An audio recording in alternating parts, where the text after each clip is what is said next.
Good morning, good afternoon, good evening, folks. Back with Omar for episode number 2. And this is a topic that I need to hit more. I owe it to you more. It is kind of the turbocharger of investing. It doesn't come without you gotta make sure your risk tolerance is there. But this notion of recycling capital, as we talked about in episode 1, is fire. So Omar, how you doing? I'm good. How are you, Michael? I'm excited about this topic. Yeah, I could tell you were ready to jump on. I'm like, no, dude, we're not waiting till next week. We're going to do it like right now. Yeah. Yeah. So why don't we talk about recycling capital? Why don't you tell me what you think that means or what it means in your world, and we'll just rap about it a little bit. Well, recycling capital, I mean, we were fortunate to buy when the market was really low. Yeah. In 2009 and 10, literally bought a ton of units, a ton of doors in 2010 and 11. And I've kept them. I had a high interest rate because I borrowed hard money, but I just stuck a tenant in there and weathered the storm and started increasing, flipped a couple of them back then just to create some extra capital. And lo and behold, we're 2020, 21. I started, I think, refinancing in 2018 and 19, and recycling the money that I had invested in that property, pulled out some money, bought some more property. Like, to me, I think that recycling is you pull out your own debt or your own money that you used to buy the property. You pull out all of it plus some extra. As long as the extra, you're going to go reinvest it so it starts multiplying. I was doing that in 2014, 16. And I really started doing this whole Burr method in 18 before it was even popular. Yeah. Well, it was there, but nobody talked about it. Yeah. It wasn't named. Yeah. It wasn't named. It wasn't a whole, like, hey, because no one knew, oh shit, you have to keep the property for 6 months, at least to get a traditional real estate or traditional loan. Nobody knew that. Everybody thought it was so simple. And now that it's all mainstream, yeah, you can do more now. So recycling of it is moving your cash out of it and either using private money that is not yours.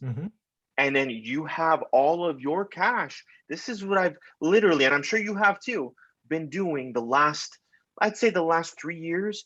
Pull out money here, replace it with private money, pull out your money, replace it with private money, replace it with normal institutional lending at 3%, at 2.8. I mean, it's dumb. I have about 4 or 5 loans at 3% with 60% LTV. Yeah. It's phenomenal. Yeah. So again, this whole notion of recycle capital, I touch on it a little bit in my book, but I actually talk about it, how not to do it, right?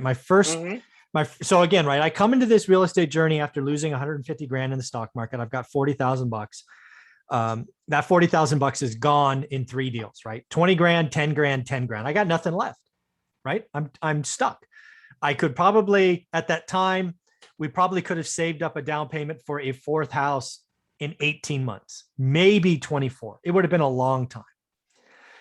However, the market I had invested in went up a little bit. So I did my first cash out refi, which is my first notion of recycling capital. The good thing is I went back in, I got all my cash out and then some, and I bought 2. I think I bought 2 properties with that. However, you can do it wrong, right? You talked earlier about being at 60% LTV. You were safe. You still cash flowed. I did not know any better at this time that my first attempt at recycling capital was a failure. My debt payment, I don't remember exactly, but it was close. So let's say my new mortgage payment was $1,200, but my rent was $1,100. So my debt was more than my rent, and that was before insurance and taxes and property management. So I was going to lose money every month. It's like $400 or $500. Yeah. Oh, it's the alligator, right? It's my only picture in my original book. So there is a way to do it wrong, right? Just because the banks will lend to you and they'll do max leverage, you can get over leveraged and crush yourself. Thankfully, I only did that once. And ultimately I sold the property because I'm like, dude, I hate this, right? Negative $500 a month sucks. I'm a $6,000 a year loser, right? That's kind of how I felt. But the next 2 that I bought, I did conservatively. So I made sure I still cash flowed. But the second one, I bought another house. And again, I took all my cash out plus a little bit, made sure it still cash flowed, bought another one and another one. So again, I have gone back to, I was recycling capital in 2004 and 5 before I knew what I was doing. Really? Yeah, I didn't even know. Right? I was like, oh, I could go get more money. You got to remember, it was easy lending. It was crazy lending, right? Different times. I But again, wasn't. I wasn't in that mix yet. yeah, Yeah. it was pretty cool. And then, oh, by the way, the biggest thing for me is we go from 8 houses to 80 units via 1031 exchange. Because again, what do I tell you in my book? I watched affordability. When affordability tanked, it meant sell because nobody could afford to buy. So I sold Norris Drive, which I bought for 107 for 283 or something. And I 1031 into a 5-unit building that I own today. So check this out.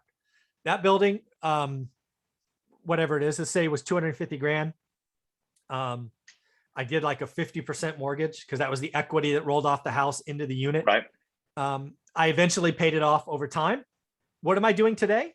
I'm going back to a bank in Fresno and taking out about $320,000 From there. from there and putting it aside and going to invest as assets come up that need some love. So I had no money in the deal to begin with, and now I'm taking out capital, recycling capital, and it's not to spend. I don't spend, I invest.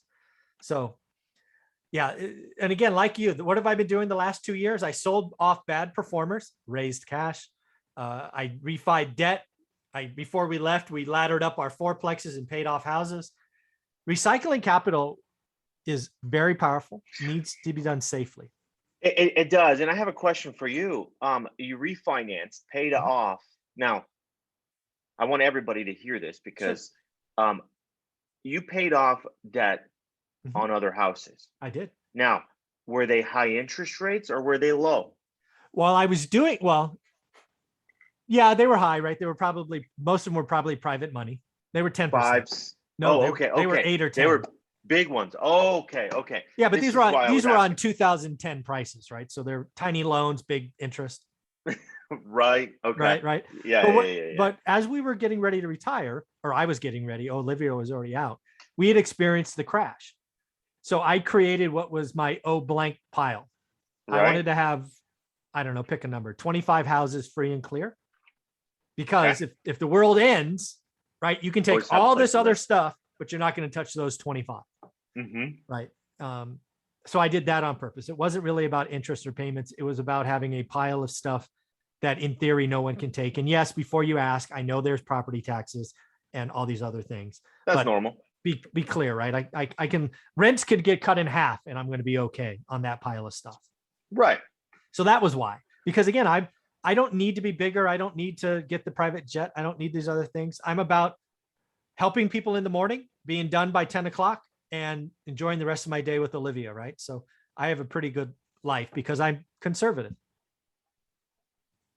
See, that's so sick. You pulled out and you paid off the smaller houses. And that's kind of like the same. This is why I'm asking this because we're increasing on a lot of our flips, crazy amount of money coming in, but then I'm also burning a couple of them, moving all of my money from it. And now I have a chunk and it's like, okay, should I just pay that $40,000 debt off? But it's such low interest rate that it's like, damn, like, do I, or do I just go make this into 50, 60, 80% return on this big chunk, call it 100K, just to keep everything making numbers. simple.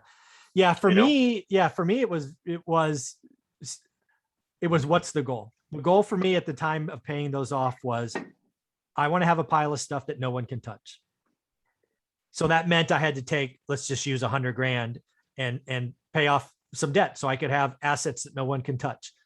That was my intention, was to de-stress the situation.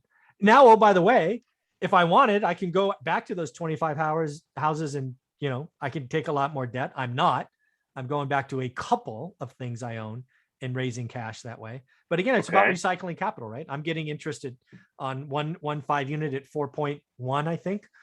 Ooh, yeah. 4.1. Nice. On a 5-unit. So it's commercial, not residential. Yeah. Again, banking relationship. They're doing me a favor, all that stuff. They want to keep my money there. So, but yeah, and my intention, Omar, is probably going to sit on it for a year and a half. And I'm going to wait for the commercial market in Fresno to blow up. I really do think apartments are going to be in trouble when interest rates rise and cap rates rise and values get reset. And I'm just going to be sitting there going, which one do I want? So that's I'm doing it on purpose. Okay. So guys, not only, I hope all of you guys are paying attention to that, because he just gave you a nugget, and I'm writing it down, and I'm going to do the exact same thing, and I'm going to be waiting. Yeah, it's okay. It's kind of Jamie Dimon, with a lot less zeros. Jamie Dimon right now, last time I heard, has got $500 billion on his company's balance sheet. He's like, yeah, I'm losing to inflation. But what Jamie Dimon is telling you is he's expecting to get a 20, 30, 40% discount because he has cash ready to deploy. So he'll lose money to inflation for 6, 9, 12 months, and then he'll get a 20, 30, 40% discount. I'm going to do that, except with a lot less zeros. I mean, yeah, $1 trillion. Yeah, a lot less zeros. A lot less zeros. Oh, that's awesome. So that I want to pick your brain about this again. Yeah, please. The recycling capital.